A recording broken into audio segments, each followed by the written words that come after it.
से पीड़ितों की कुल 1,94,12,362 रुपए की राशि को हमने बचाया, जो कि साइबर ठग ले जा रहे थे दूसरे से दूसरे तीसरे चौथे अकाउंट में और फिंगरप्रिंट के आधार पर और आधार नंबर प्राप्त करके नकली फिंगरप्रिंट बनाते थे और नकली फिंगरप्रिंट बनाने के लिए रबर के सीट पर उसको प्रिंट करते थे। पता चला कि कुछ अपराध कर्मियों के द्वारा झारखंड के जामताड़ा में इस तरह का आपसी मेलजोल के दौरान इस आपराधिक कृत्य को सीख लिया था। एक इलेक्ट्रॉनिक दुकान पर कुछ लोगों के द्वारा कई दिनों से लैपटॉप पर फर्जी तरीके से दूसरे व्यक्ति का केवाला डाउनलोड कर फिंगरप्रिंट बनाकर अवैध तरीके से पैसे की निकासी की जा रही। इस सूचना पर 5 मई को हमने 7 साइबर अपराधियों को गिरफ्तार किया। इनके पास से 8 Android mobile phone, 9 keypad mobile phone, 84 चाह रहा हूँ कि हमारे साइबर अपराध इकाई में, जैसा पिछली बार हमने कहा था, साइबर हेल्पलाइन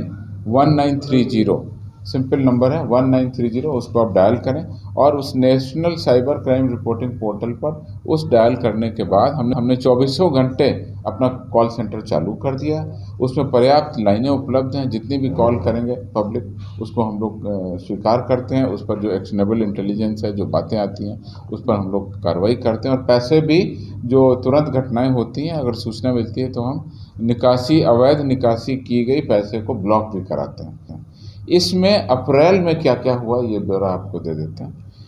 कुल हमने 40,843 कॉल को हमने इसमें एक्सेप्ट किया। हमारे पास कॉल आई 40,843।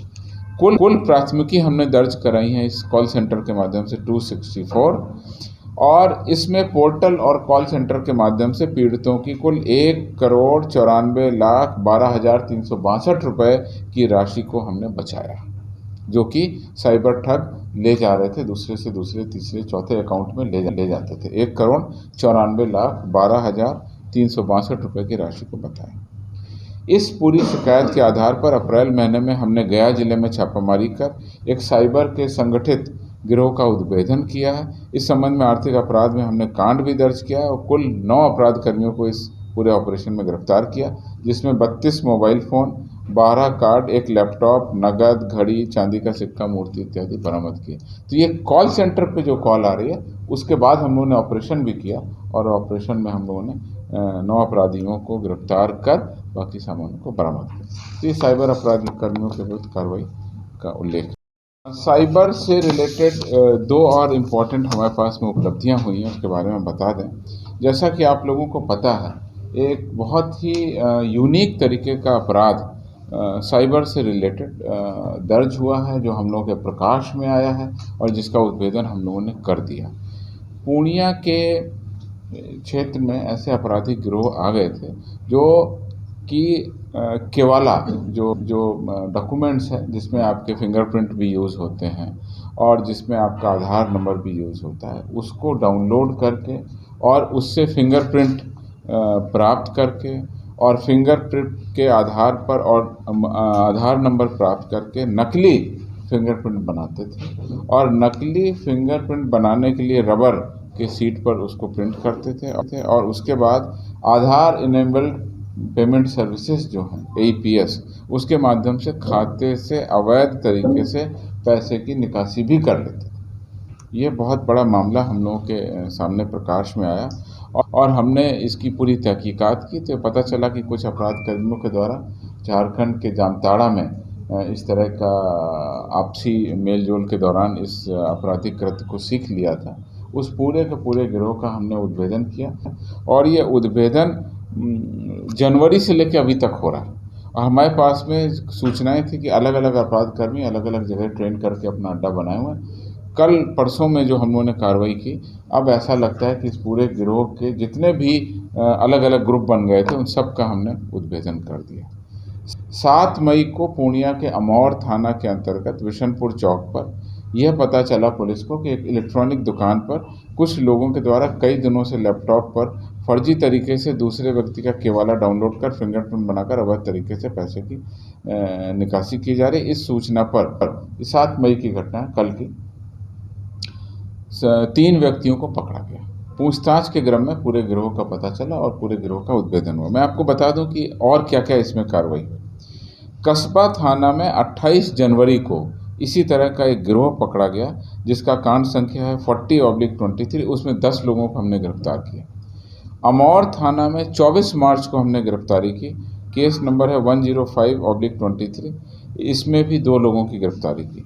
फिर अमौर थाना में हमने 2 मई की गिरफ्तारी की है, उसमें 2 मई को कांड संख्या 135/23 में 2 अपराधियों की गिरफ्तारी की है।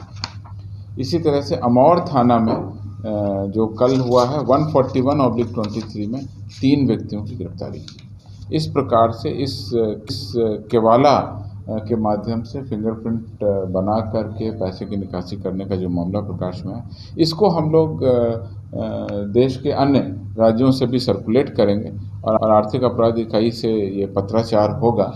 इसकी पूरी मॉडस ऑपरेंडी हम अन्य राज्यों से भी शेयर करेंगे, जिससे ये पता चले कि इस तरह का अपराध अन्य राज्यों में भी किस तरीके से हो रहा है या नहीं हो रहा है, या वहाँ पर क्या इसका स्वरूप सामने आया है।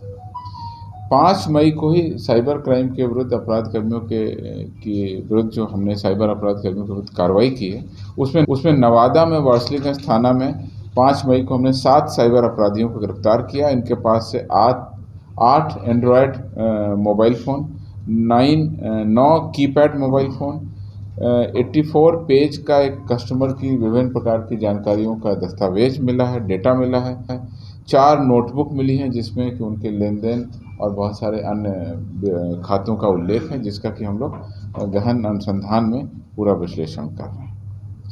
पटना जिले के मराची थाना क्षेत्र में राजू कुमार पिता रंजीत सिंह के मोबाइल पर विभिन्न नंबरों के माध्यम से फ़ोन कर पॉलिसी की राशि का भुगतान करने की बात बताकर 28,89,817 रुपये की ठगी की बात प्रकाश में आई है। इस लिखित आवेदन के आधार पर हम लोगों ने एक अज्ञात के विरुद्ध में कांड दर्ज किया है, उसका अनुसंधान शुरू किया। अनुसंधान के क्रम में हम लोगों ने दिल्ली से आकाश कुमार चांदवाड़ी को रोहिणी से गिरफ्तार किया और उसके अन्य सहयोगी अपराध कर्मियों को गाजियाबाद उत्तर प्रदेश से, जिसका नाम कपिल त्यागी है, इसको गिरफ्तार किया गया। और इन दोनों अपराध कर्मियों की गिरफ्तारी के बाद अभियुक्तों के पास से ठगी में कार्य लाए जाने वाले laptop, 12 ATM card, 6 mobile, passbook, chequebook इत्यादि बरामद किया गया। जो ये अभियुक्त है आकाश कुमार चंदवाणी, ये इसके जो है मध्य प्रदेश में और कई अन्य राज्यों में भी ठगी के कई सारे कांड हैं। कपिल त्यागी जो दूसरा अपराधी है, उसके द्वारा भी पूरे देश में कई अन्य राज्यों में भी ठगी के मामले प्रकाश में आए हैं, जिसकी हम लोग गहन जांच कर रहे हैं। वर्ष 2017 में यूपी STF के द्वारा भी धोखाधड़ी के आरोप में इनको गिरफ्तार किया था। तो इस प्रकार से हमने राज्य के बाहर जा कर के भी साइबर अपराध करने डिले कार्रवाई होती। अब हम लोगों ने विशेष टीम बनाई है और इसमें क्या उपलब्धि है मैं आपको बता रहा हूँ। समस्तीपुर पुलिस की मोबाइल रिकवरी टीम के द्वारा इस साल जनवरी से अप्रैल तक 75 लाख रुपए मूल्य के कुल 281 मोबाइल को 281 मोबाइल को बरामद कर उनके वास्तविक ओनर को, स्वामियों को हमने वापस किया। इसी प्रकार बक्सर पुलिस की मोबाइल रिकवरी टीम के द्वारा इस वर्ष मार्च तक, उनके पास मार्च तक का आंकड़ा भी आया है, 170 मोबाइल फ़ोन बरामद कर उनके स्वामियों को सुपर्द किया गया। बक्सर पुलिस के द्वारा ये अभियान 2022 से शुरू किया गया था और अभी तक उनके द्वारा कुल 1159 मोबाइल रिकवरी कर उनके स्वामियों को सुपुर्द कर दिया गया। इसी प्रकार गया में 51 मोबाइल, किशनगंज में 27 मोबाइल, पटना के दानापुर अनुमंडल में भी कार्रवाई की गई है। 20 मोबाइल फ़ोन को रिकवरी कर उनके ओनर को वापस कराया गया है। तो बहुत बड़ी उपलब्धि हुई है।